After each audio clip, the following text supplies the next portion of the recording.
আজ কোজাগরী লক্ষ্মী পুজো, আর এই পুজোটা পুরোহিত ছাড়া আমি নিজে বাড়িতে যেভাবে করি সেটাই আপনাদের সাথে শেয়ার করছি।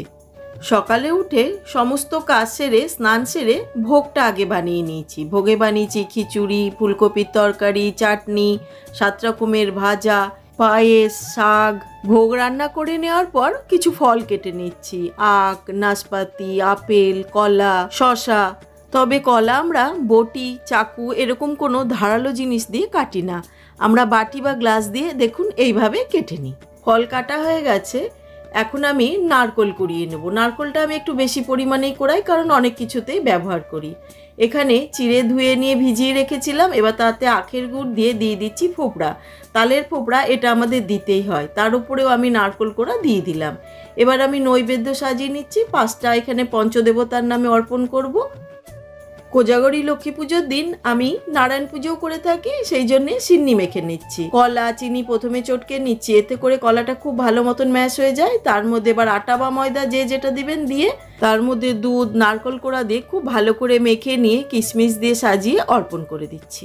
এবার পঞ্চামৃত বানিয়ে নিচ্ছি। দুধ, দই, ঘি, মধু আর শর্করা বা চিনি দিয়ে খুব ভালো করে মিশিয়ে তুলসী পাতা দিয়ে অর্পণ করে দিচ্ছি। এবার ভোগ অর্পণ করব, তাই যা যা বানিয়ে নিয়েছি একটি থালার মধ্যে খুব সুন্দর করে সাজিয়ে নিয়েছি। দেখুন, আরও অনেক কিছু বানানোর ইচ্ছে তো হয়, তবে একা হাতে তো সবটা পেরে উঠি না, তাই যা যা পেরেছি সাধ্য মতন সেটাই ভগবানকে অর্পণ করে দিলাম। এবার পুষ্পপত্র সাজিয়ে নিচ্ছি, ফুল, মালা, বেলপাতা, তুলসী পাতা, দূর্বা সব কিছু দিয়ে, সাথে ধান, চাল, পঞ্চশস্য দিয়ে সাজিয়ে নিয়েছি। এবার কুলোটা সাজিয়ে নিচ্ছি। আপনারা দেখেছেনই হবে আমি কুলো সাজাই।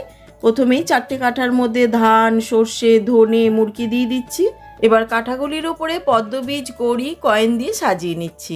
সাথে আমাদের একটা গাছ দিতে হয়, দেখুন এখানে আদা গাছ, হলুদ গাছ, ধানের ছড়া, টুনি ফুল, পদ্ম ফুল এগুলি থাকে। সাথে আমি একটা হলুদের ছড়া দিয়ে দিয়েছি, বা গোটা একটা হলুদ দিয়ে দিয়েছি পান। কুলো সাজানো রেডি।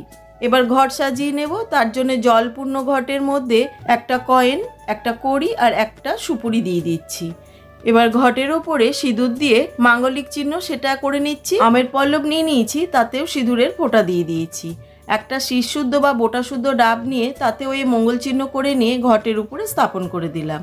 এবার মোকাম সাজিয়ে নিচ্ছি। 5টা পান, 5টা সুপারি, 5টা কয়েন, 5টা বাতাসা, 5টা কলা দিয়ে দিচ্ছি। এবার মাকে একটুখানি সাজিয়ে নিচ্ছি। মাকে বিভিন্ন ধরনের মালা পরাচ্ছি, তার সাথে পদ্মবীজের মালাও পরিয়ে দিচ্ছি। এখানে একটা পদ্ম ফুল নিয়েছি, আর তার মধ্যে আমি একটা কয়েন ভরে দিচ্ছি। তারপর এই পদ্ম ফুলটা মায়ের পায়ে অর্পণ করে দেব। পূর্ণিমা শেষে ফুলটার থেকে কয়েনটা বার করে যেখানে অর্থ রাখি সেখানে আমি রেখে দেবো।